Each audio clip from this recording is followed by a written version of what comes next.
Well, as you know, if you haven't seen my last video, all I talked about is how I started getting into webcomic, which is one factor, or how I got into digital art.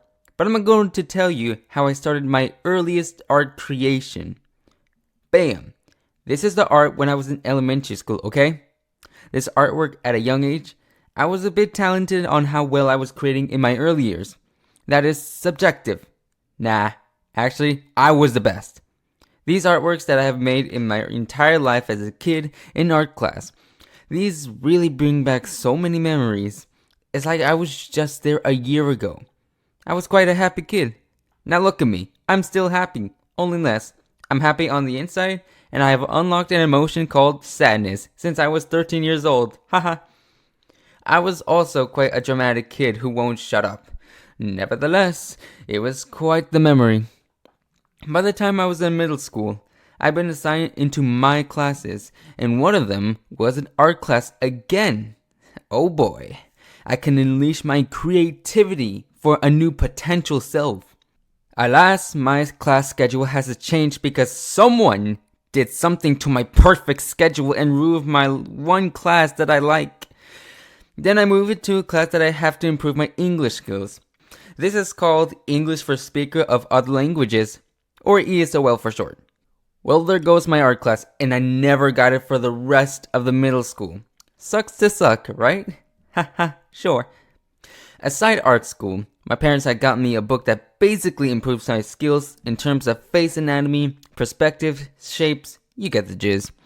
I've started to read this book and follow along with it, so I used a DVD disc to start drawing a circle and some more lines, looking at the reference, and now I present to you my finished product. Bam! My first ever art that I'm really proud of over the years. It's like I was already a professional artist. Anyways, that was just the beginning. And the end.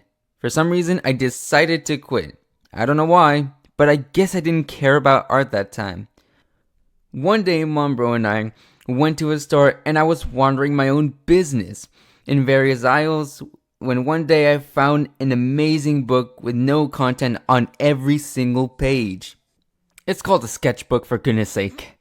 I was now more interested in art more than ever. No, seriously, I had this feeling that I wanted to doodle for the rest of my life. So Mom got the sketchbook for me, and once we got home, I started doodling with some YouTube tutorials, cause I had art block even before doing anything in the page. Have you ever got that feeling? Yeah, me too. I don't know, but it was fun making quick sketches that I enjoyed doodling. For some reason, I've drawn random things over the past years. Hey, maybe that's the reason I improved my digital art skills so fast. Maybe. Maybe not. You never know. Neither do I. It was quite fun making all of these artwork over the past years, and yes, including art class too. It just brings me happiness to be very creative in my masterpieces, even to this day. Now here's where I get started into making digital art. I was on my phone scrolling through YouTube videos until I stopped that the videos recommended me art videos, but on digital. I never thought about making digital art, but it sounds pretty interesting to me. So I went to Amazon and found the best budget graphics tablet I can find. I went ahead and bought it and waited for a few days for it to arrive. Once it got there, I unboxed it with excitement, and the only thing missing were the artist gloves, which was supposed to be included in the box, but I didn't bother too much about it. Anyways, I slapped that baby boy's disc in that laptop and installed that sucker in.